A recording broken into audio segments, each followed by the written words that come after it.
In the whimsical world of Shapeville, everyone was a perfect shiny sphere. They rolled through life smoothly, all in the same direction, all at the same speed. Well, almost everyone. In the middle of this round, rolling world lived a little character named Cubert. Cubert wasn't a sphere. Cubert was a cube. From the day he was born, Cubert was different. He had straight lines and sharp corners, not smooth, curving sides. When the spheres rolled, Cubert tumbled. When they bounced, he clunked. He couldn't join their rolling games or fit into their roundhouses. The other shapes didn't mean to be unkind, but they just didn't understand him. "Why are you so pointy?" a little sphere once asked. "Looks ... awkward." Cubert would just pull his corners in, trying to make himself smaller, rounder.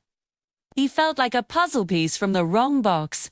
Every morning, Cubert would watch the spheres roll off to school, their laughter echoing like gentle chimes.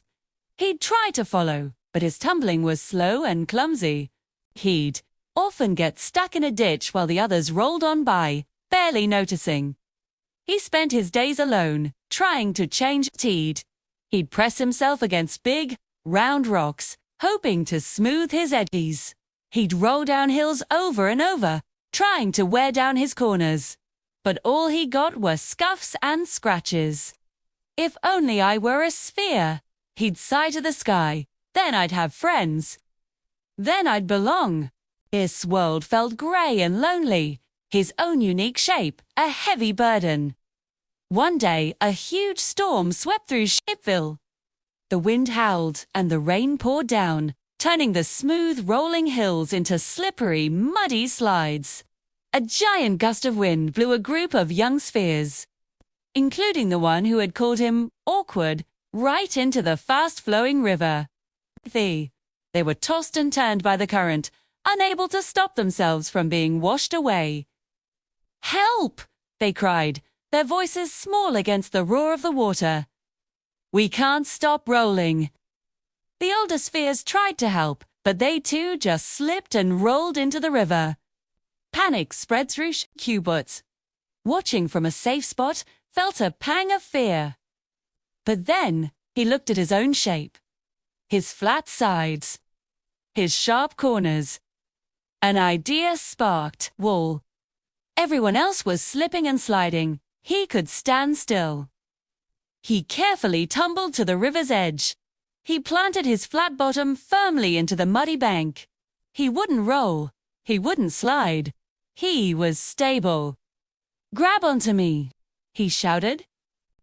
One by one, the terrified spheres bumped against him. Instead of rolling past, they stopped. His sharp corners, the very things he used to hate, were perfect for them to hold on to. He became an anchor in the storm. After he had helped the first group, Cubert realized he could do more.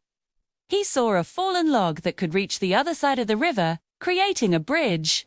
But it was stuck in the mud. The spheres tried to push it, but they just slipped off its round surface. Cubert went to the end of the log and wedged one of his corners under it. With a great push, using his flat side for leverage, he lifted it. The log shifted, and with the help of the other spheres pushing, it rolled into place across the river, creating a safe path for everyone stranded.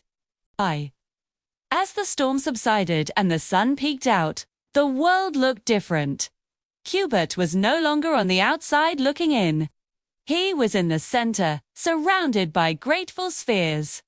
"Your corners saved us," said the little sphere, bumping him gently. "They're not awkward. They're amazing." Another one added, "Your flat sides make you so strong and steady." For the first time, Cubert didn't feel pointy or awkward. He felt strong. He felt useful. He felt ... like himself. He looked at his reflection in a puddle. The straight lines and sharp corners weren't flaws. They were his features. They were his strengths. From that day on, life in Shapeville changed. The spheres saw Cubert not for the shape he wasn't, but for the shape he was. they built new things together.